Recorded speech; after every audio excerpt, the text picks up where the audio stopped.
सभी छोटे बड़े श्रोताओं को सुनीता भटनागर का प्यार भरा नमस्कार। ऑडियो स्टोरीज़ के हमारे चैनल कहानी जगत में आप सभी का स्वागत है। हिंदी कहानियों की श्रृंखला में आइए आज सुनते हैं भीष्म साहनी जी द्वारा रचित कहानी खून का रिश्ता। खाट की पाटी पर बैठा चाचा मंगल सेन हाथ में चिलम थामे सपने देख रहा था। उसने देखा कि वह समधियों के घर बैठा है और वीर जी की सगाई हो रही है। उसकी पगड़ी पर केसर के छींटे हैं और हाथ में दूध का गिलास है जिसे वह घूंट घूंट करके पी रहा है। दूध पीते हुए कभी बादाम की गिरी मुंह में जाती है तो कभी पिस्ते की। बाबूजी पास खड़े समधियों से उसका परिचय करा रहे हैं। यह मेरे चचाजाद छोटा भाई है मंगल सेन। समधी मंगल सेन के चारों ओर घूम रहे हैं। उनमें से एक झुककर बड़े आग्रह से पूछता है, और दूध लाऊं चाचा जी? थोड़ा सा और? अच्छा ले आओ, आधा गिलास, मंगल सेन कहता है और तर्जनी से गिलास के तल में से शक्कर निकाल निकाल कर चाटने लगता है। मंगल सेन ने जीभ का चटकारा लिया और सिर हिलाया। तंबाकू की कड़वाहट से भरे मुंह में भी मिठास आ गई, मगर स्वप्न भंग हो गया। हल्की सी झुरझुरी मंगल सेन के सारे बदन में दौड़ गई और मन सगाई पर जाने के लिए ललक उठा। यह स्वप्नों की बात नहीं थी, आज सचमुच भतीजे की सगाई का दिन था। बस थोड़ी देर बाद ही सगे संबंधी घर आने लगेंगे, बाजा बजेगा, फिर आगे आगे बाबूजी, पीछे पीछे मंगल सेन और घर के अन्य संबंधी सभी सड़क पर चलते हुए समधियों के घर जाएंगे। मंगल सेन के लिए खाट पर बैठना असंभव हो गया। बदन में खून तो छटाक भर था, मगर ऐसा उछलने लगा था कि बैठने नहीं देता था। उसी वक्त कोठरी में संतू आ पहुंचा और खाट पर बैठकर मंगल सेन के हाथ में से चिलम लेते हुए बोला, तुम्हें सगाई पर नहीं ले जाएंगे चाचा? चाचा मंगल सेन के बदन में सिर से पांव तक लर्जिश हुई, पर यह सोचकर कि संतू खिलवाड़ कर रहा है, बोला, बड़ों के साथ मजाक नहीं किया करते, कई बार कहा है। मुझे नहीं ले जाएंगे तो क्या तुम्हें ले जाएंगे? किसी को भी नहीं ले जाएंगे तो क्या तुम्हें ले जाएंगे? किसी को भी नहीं ले जाएंगे। वीर जी कहते हैं सगाई डलवाने सिर्फ बाबूजी जाएंगे और कोई नहीं जाएगा। वीर जी आए हैं? चाचा मंगल सेन के बदन में फिर लर्जिश हुई और दिल धक धक करने लगा। संतू घर का पुराना नौकर था, क्या मालूम ठीक ही कहता हो। ऊपर चलो, सब लोग खाना खा रहे हैं। संतू ने चिलम के 2 कश लगाए, फिर चिलम को ताक पर रखा और बाहर जाने लगा। दरवाजे के पास पहुंचकर उसने फिर एक बार घूमकर हंसते हुए कहा, तुम्हें नहीं ले जाएंगे चाचा, लगा लो शर्त। 2-2 रुपए की शर्त लगती है? बकबक नहीं कर, जा अपना काम देख। ऊपर रसोई घर में सचमुच बहस चल रही थी। संतू ने गलत नहीं कहा था। रसोई घर में एक तरफ दीवार के साथ पीठ लगाए बाबूजी बैठे खाना खा रहे थे।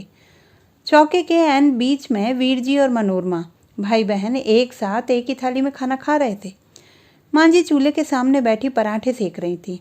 माँ बेटे को समझा रही थी, यही मौके खुशी के होते हैं बेटा, कोई पैसे का भूखा नहीं होता।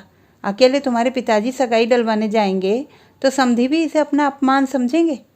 मैंने कह दिया माँ, मेरी सगाई 1.25 रुपये में होगी और केवल बाबूजी सगाई डलवाने जाएंगे। जो मंजूर नहीं हो तो अभी से बस आगे कुछ मत कहना, माँ ने झट टोकते हुए कहा। फिर शुद्ध होकर बोली, जो तुम्हारे मन में आए करो, आजकल कौन किसी की सुनता है।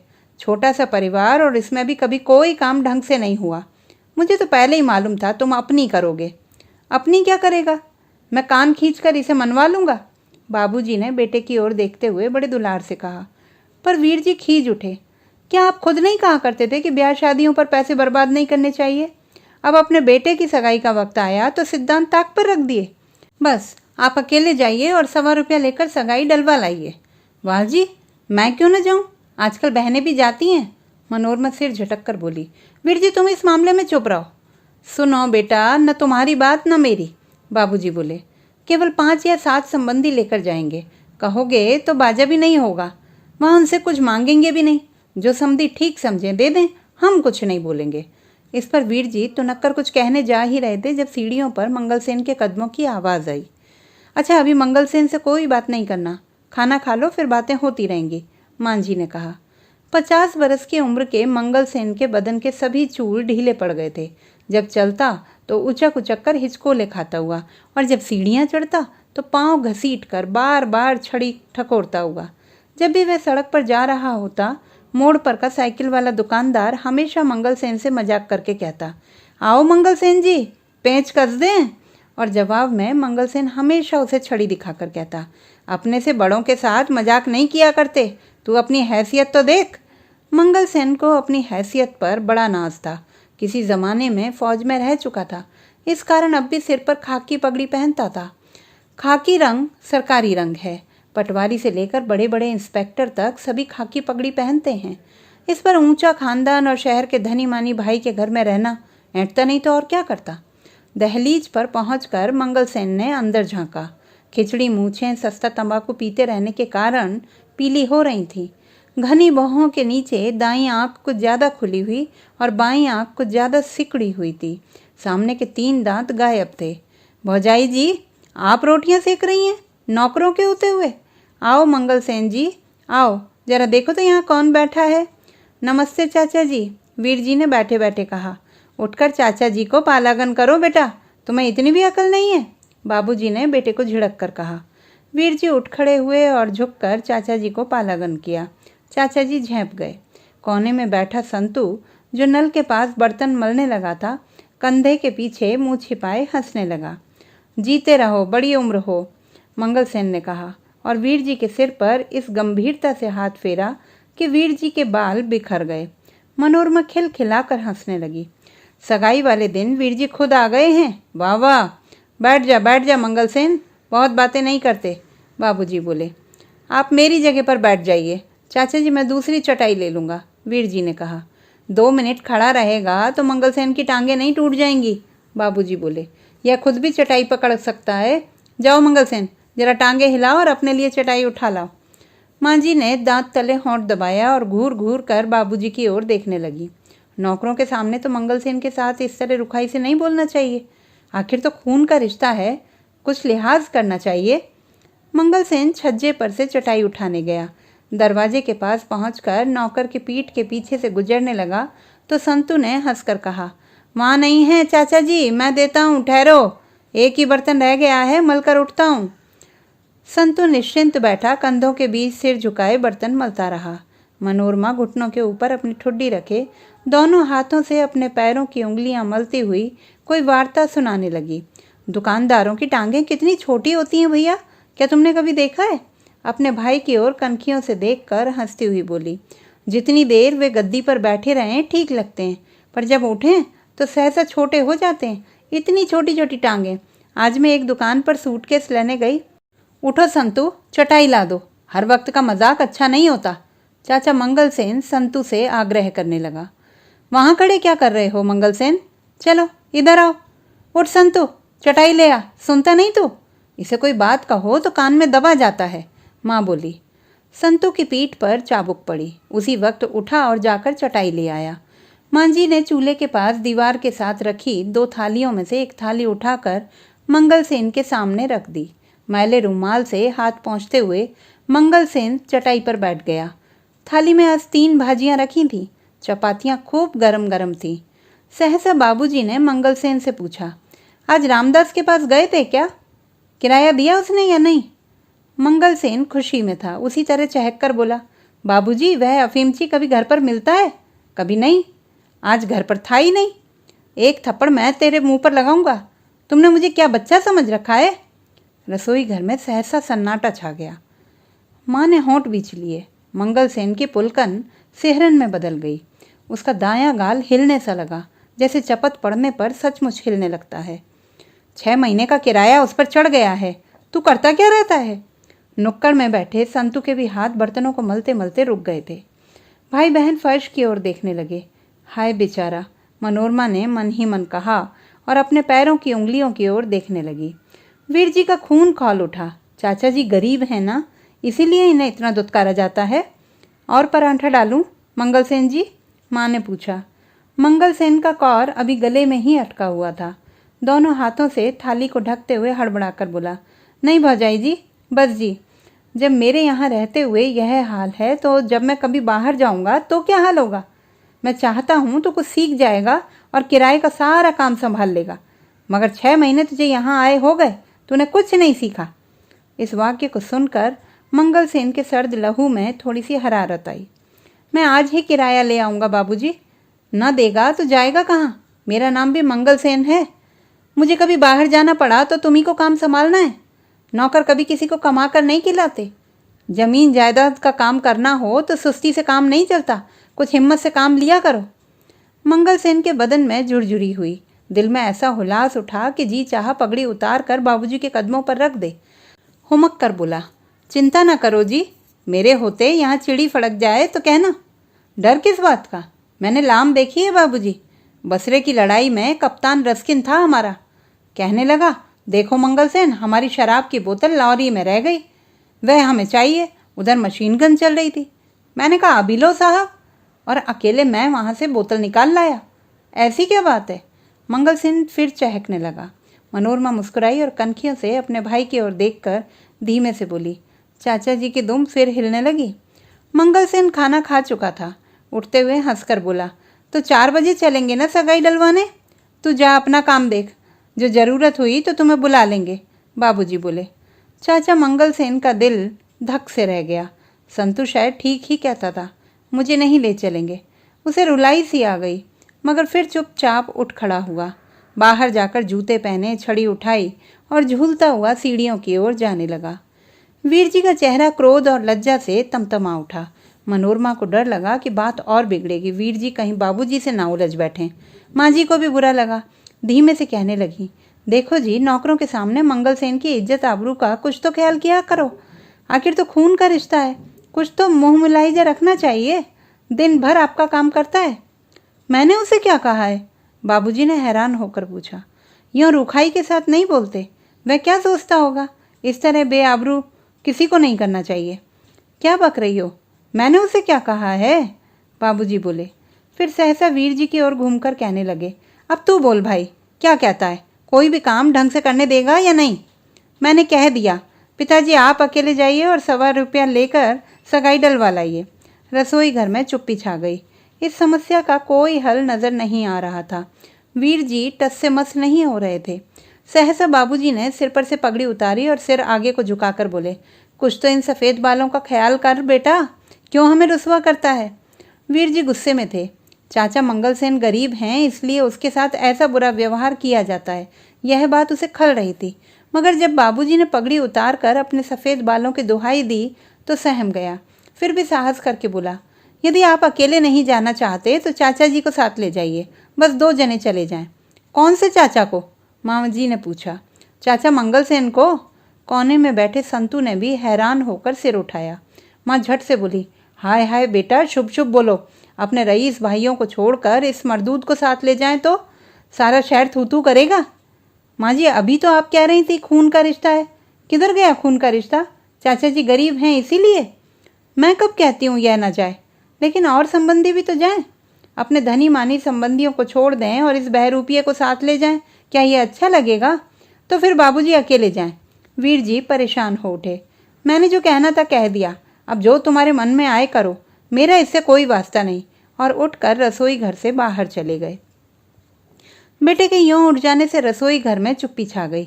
माँ और बाप दोनों का मन खिन्न हो उठा। ऐसा शुभ दिन हो और बेटा घर पर आए और यूं तकरार होने लगे। माँ का दिल टूक टूक होने लगा। उधर बाबूजी का क्रोध बढ़ रहा था। उनका जी चाहता था कह दें कि जा, फिर मैं भी नहीं जाऊंगा, भेज दे जिसको भेजना चाहता है। मगर यह वक्त झगड़े को लंबा करने का न था। सबसे पहले माँ ने हार मानी। क्या बुरा कहता है, आजकल लड़के माँ बाप के हजारों रुपये लुटा देते हैं। इसके विचार तो कितने ऊंचे हैं। यह तो ₹1.25 में सगाई करना चाहता है। तुम मंगल सेन को ही अपने साथ ले जाओ, अकेले जाने से तो अच्छा है। बाबूजी बड़बड़ाए, बहुत बोले, मगर आखिर चुप हो गए। बच्चों के आगे किस माँ बाप की चलती है। और चुपचाप उठकर अपने कमरे में जाने लगे। जा संतु, मंगल सेन को कह दे तैयार हो जाए, माँ जी ने कहा। मनोरमा चहक उठी और भागी हुई वीर जी को बताने चली गई कि बाबूजी मान गए हैं। मंगल सेन को जब मालूम हुआ कि अकेला वही बाबूजी के साथ जाएगा तो कितनी ही देर तक वह कोठरी में उचकता और चक्कर लगाता रहा। बदन का छटाक भर खून फिर उछलने लगा था। जी चाहा कि संतु से उसी वक्त शर्त के 2 रुपये रखवा ले। क्यों ना हो, आखिर मुझसे बड़ा संबंधी है भी कौन? मुझे नहीं ले जाएंगे तो किसे ले जाएंगे? मैं और बाबूजी ही इस घर के कर्ता धर्ता हैं, और कौन है? जितना ही अधिक वह इस बात पर सोचता, उतना ही अधिक उसे अपने बड़प्पन पर विश्वास होने लगता। आखिर उसने कोने में रखे ट्रंक को खोला और कपड़े बदलने लगा। घंटा भर बाद जब मंगल सेन तैयार होकर आंगन में आया तो मांझी का दिल बैठ गया। यह सूरत लेकर समधियों के घर जाएगा? मंगल सेन के सिर पर खाकी पगड़ी, नीचे मैली कमीज के ऊपर खाकी फौजी कोट जिसके धागे निकल रहे थे, और नीचे धारीदार पजामा और मोटे मोटे काले बूट। माँ को रुलाई आ गई, पर यह अवसर रोने का नहीं था। अपनी रुलाई को दबाती हुई वह आगे बढ़ाई। मनोरमा, जा भाई की अलमारी में से एक धुला पजामा निकाल ला। फिर बाबूजी के कमरे की ओर मुँह करके बोली, सुनते हो जी, अपनी एक पगड़ी इधर भेज देना। मंगल सेन के पास ढंग की पगड़ी नहीं है। मंगल सेन का कायाकल्प होने लगा। मनोरमा पाजामा ले आई। संतु बूट पॉलिश करने लगा। आंगन के ऐन बीचों बीच एक कुर्सी पर मंगल सेन को बिठा दिया गया और परिवार के लोग उसके आसपास भाग दौड़ करने लगे। कहीं से मनोरमा की 2 सहेलियां भी आ पहुंची थीं। मंगल सेन पहले से ही छोटा लग रहा था। नंगा सिर, दोनों हाथ घुटनों के बीच जोड़े वह आगे की ओर झुककर बैठा था। बार बार उसे रोमांच हो आ रहा था। मंगल सेन का स्वप्न सचमुच साकार हो उठा। समधियों के घर में उसकी वह आवभगत हुई कि देखते बनता था। मंगल सेन आराम कुर्सी पर बैठा था और पीछे एक आदमी खड़ा पंखा चल रहा था। समधी आगे पीछे हाथ बांधे घूम रहे थे। एक आदमी ने सचमुच झुककर बड़े आग्रह से कहा, और दूध लाऊं चाचा जी, थोड़ा सा और जवाब में मंगल सेन ने कहा, हाँ, आधा गिलास ले आओ। समधियों के घर की ऐसी सजधज थी कि मंगल सेन दंग रह गया और उसका सिर हवा में तैरने लगा। आवाज़ ऊंची करके बोला, लड़की कुछ पढ़ी लिखी भी है या नहीं? हमारा बेटा तो एमए पास है। जी, आपकी दया से लड़की ने इसी साल बीए पास किया है। मंगल सेन ने छड़ी से फर्श को ठकोरा, फिर सिर हिलाकर बोला, घर का काम धंधा भी कुछ जानती है या सारा वक्त किताबें ही पढ़ती रहती है? जी, थोड़ा बहुत जानती है। थोड़ा बहुत क्यों? आखिर सगाई डलवाने का वक्त आया। समधी बादामों से भरे कितने ही थाल लाकर बाबूजी और मंगल सेन के सामने रखने लगे। बाबूजी ने हाथ बांध दिए। मैं तो केवल 1 रुपया और 4 आने लूँगा। मेरा इन चीज़ों में विश्वास नहीं है। हमें अब पुरानी रस्मों को बदलना चाहिए। आप सलामत रहें, आपका 1.25 रुपया भी मेरे लिए 1.25 लाख के बराबर है। आपको किस चीज़ की कमी है लाला जी? पर हमारा दिल रखने के लिए ही कुछ स्वीकार कर लीजिए। बाबूजी मुस्कुराए। नहीं महाराज, आप मुझे मजबूर ना करें। यह उसूल की बात है। मैं तो 1.25 रुपया लेकर जाऊंगा। आपका सितारा बुलंद रहे। आपकी बेटी हमारे घर आएगी तो साक्षात लक्ष्मी विराजेगी। मंगल सेन के लिए चुप रहना असंभव हो रहा था। हुमक कर बोला, एक बार कह जो दिया जी कि हम 1.25 रुपया ही लेंगे। आप बार बार तंग क्यों करते हैं?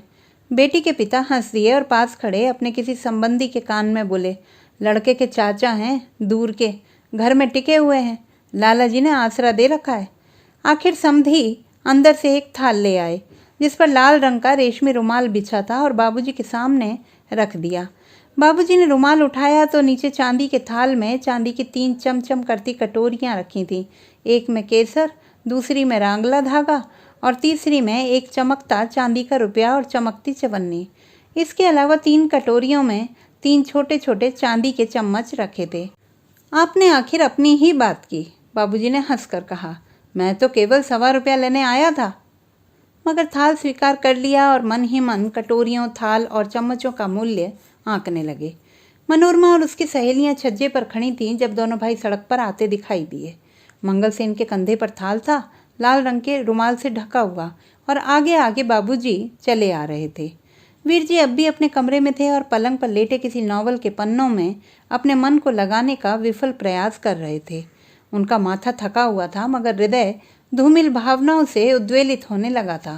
क्या प्रभा मेरे लिए भी कोई संदेश भेजेगी? 1.25 रुपये में सगाई डलवाने के बारे में वह क्या सोचती होगी? मन ही मन तो जरूर मेरे आदर्शों को सराहती होगी। मैंने एक गरीब आदमी को अपनी सगाई डलवाने के लिए भेजा। इससे अधिक प्रत्यक्ष प्रमाण मेरे आदर्शों का क्या हो सकता है? लाख लाख बधाइयाँ भौजाई जी। घर में कदम रखते ही मंगल सेन ने आवाज़ लगाई। मनोरमा और उसकी सहेलियां भागती हुई जंगले पर आ गईं। बाबूजी गंभीर मुद्रा बनाए आंगन में आए और छड़ी कोने में रखकर अपने कमरे में चले गए। मनोरमा भागती हुई नीचे गई और झपट कर थाल चाचा मंगल सेन के हाथ से छीन लिया। कैसी पगली है, 2 मिनट इंतजार नहीं कर सकती? वाह जी वाह, मनोरमा ने हंसकर कहा। बाबूजी की पगड़ी पहन ली तो बाबूजी ही बन बैठे।